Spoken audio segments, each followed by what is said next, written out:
दर्शन के नाम पर महाकाल के भक्तों से ठगी। कर्मचारी निकले करोड़पति, बैंक खातों से खुला राज।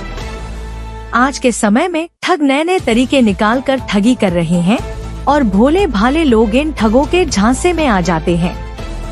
अब नया मामला मध्य प्रदेश के उज्जैन से सामने आया है। यहाँ विश्व प्रसिद्ध श्री महाकालेश्वर मंदिर में श्रद्धालुओं को दर्शन कराने के नाम पर उनसे लाखों रुपए की ठगी की गई।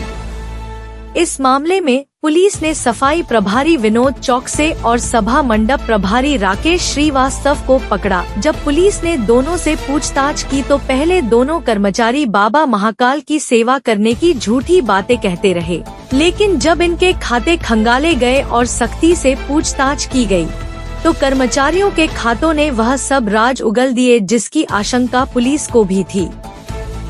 महाकाल मंदिर में सेवा के नाम पर भगवान भोलेनाथ के भोले भाले भक्तों से ठगी करने वाले दोनों कर्मचारी करोड़पति निकले। 2016 से कर रहे थे मंदिर में काम। दोनों ने गुजरात, महाराष्ट्र, बिहार, तमिलनाडु, कर्नाटक, उत्तर प्रदेश के साथ ही अन्य राज्यों से बाबा महाकाल के दर्शन करने आने वाले श्रद्धालुओं से नंदी हॉल, बैरिकेड और चांदी द्वार से दर्शन करवाने के नाम पर करोड़ों की वसूली की। इसका सबूत खुद उनके बैंक ट्रांजैक्शन है। पुलिस की पूछताछ में पता चला है कि सभा मंडप प्रभारी राकेश श्रीवास्तव, जो कि साल 2016 से मंदिर में काम कर रहा था, उसने कुछ महीने पहले ही विनोद मिल की बेशकीमती कॉलोनी में लगभग 1 करोड़ 20 लाख रुपए का प्लॉट खरीदा है। कई राज्यों से की गई ट्रांजैक्शन इस प्लॉट को खरीदने के साथ ही पुलिस को राकेश के अकाउंट में भी लाखों रुपए के ट्रांजैक्शन मिले हैं। उसके खाते में उत्तर प्रदेश, बिहार, तमिलनाडु, कर्नाटक के साथ ही अन्य प्रदेशों के श्रद्धालुओं के डाले गए रुपयों के ट्रांजैक्शन पुलिस को मिले हैं। लगभग 6 महीने के ट्रांजैक्शन में ही पुलिस के पास यह आंकड़ा 50 लाख रुपए तक पहुंच चुका है। पुलिस ने राकेश के पूरे 1 साल का ट्रांजैक्शन बैंक से मांगा है, जिसके मिलने के बाद विनोद चौकसे की ओर से ली गई राशि का और भी बड़ा खुलासा होगा। टीम कर रही पूरे मामले की जांच। इस पूरे मामले में एसपी प्रदीप शर्मा का कहना है कि मंदिर में अनाधिकृत रूप से दर्शन करवाने के नाम पर श्रद्धालुओं से ठगी करने के मामले में 2 कर्मचारियों को हिरासत में लिया गया है।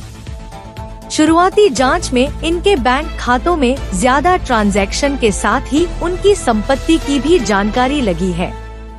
इसलिए इस मामले में SP Nitesh Bhargava, CSP OP Mishra और महाकाल थाना प्रभारी नरेंद्र परिहार गहनता से जांच करने में लगे हुए हैं। जांच के दौरान जो भी दोषी पाया जाएगा उसके खिलाफ कार्रवाई की जाएगी। बेटी और पत्नी हो गई गायब। बताया जा रहा है कि विनोद चौकसे महाकाल मंदिर में सफाई प्रभारी के पद पर काम करता था, जबकि उसकी बेटी प्राइवेट कंपनी क्रिस्टल में कंप्यूटर ऑपरेटर के पद पर काम करती थी। पुलिस को जानकारी लगी है कि विनोद श्रद्धालुओं में से लिए जाने वाले रुपयों के छोटे ट्रांजैक्शन तो अपने खाते में ही करवा लेता था, लेकिन 10,000 से ज्यादा की राशि वह अपनी बेटी के अकाउंट में करवाता था। विनोद के पुलिस गिरफ्त में आने के बाद से ही उसकी बेटी और पत्नी गायब है और उनके घर पर ताला लगा हुआ है। महाकालेश्वर मंदिर के प्रशासक गणेश धाकड़ ने बताया कि कर्मचारी विनोद और राकेश के खिलाफ केस दर्ज होने के बाद उन्हें निलंबित कर दिया गया था, लेकिन अब दोनों कर्मचारियों को नोटिस जारी कर उनकी सेवाएं भी समाप्त कर दी गई है।